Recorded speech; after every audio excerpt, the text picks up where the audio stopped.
Hi යාළුවනේ අද අපි බලමු ෆීල්ඩ් ඩෙන්සිටි ටෙස්ට් එක කරගන්නේ කොහොමද කියලා. මේ ටෙස්ට් එක ඇවිල්ලා මේකට කියන්නේ සෑන්ඩ් රීප්ලේස්මන්ට් මෙතඩ් එහෙම නැත්නම් සෑන්ඩ් කෝන් ටෙස්ට්. මේක එක ටයිප් එකක් ෆීල්ඩ් ඩෙන්සිටි ටෙස්ට් වල. හරි මේ සෑන්ඩ් රීප්ලේස්මන්ට් මෙතඩ් එකේ මුලින්ම අපි කරන්නේ මේ ප්ලේට් එක ලෙවල් ස්මූත් තැනක අපි ප්ලේස් කරගන්නවා.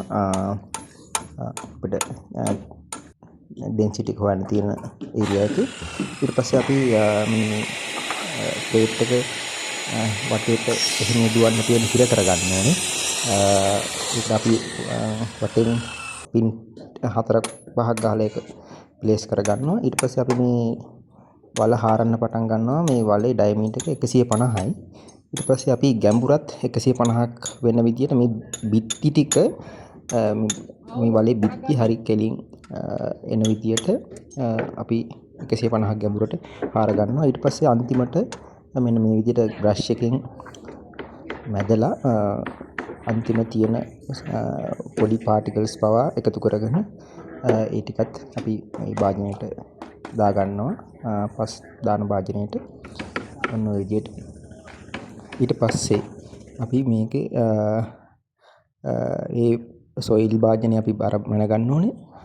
ඊට පස්සේ අපි කරන්නේ මේ සෑන්ඩ් ඇපරටස් එකේ මුලින්ම බර කිර ගන්නවා වැලිත් එක්ක. ඊට පස්සේ ඒ බර නෝට් කරගෙන ඊට පස්සේ මේ සෑන්ඩ් ඇපරටස් එක වල උඩින් තියලා ඒකේ වැලි ටික හැලෙන්න අරිනවා. ඊට පස්සේ මෙන්න මේ විදිහට තමයි හැලෙන්නේ. ඒක කෝන් එකක් විදියට තමයි හැලිලා ඉවර වෙන්නේ. ඊට පස්සේ හැලිලා ඉවරනාට පස්සේ බර මැන ගන්නවා. ඊට පස්සේ ඒ කැල්කියුලේෂන් පාර්ට් එකක් තියෙනවා.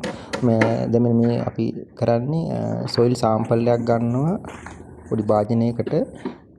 ඒක අවන් ඩ්‍රයි කරලා අපි ඒකේ මොයිස්චර් කන්ටෙන්ට් එක හොයාගන්නවා.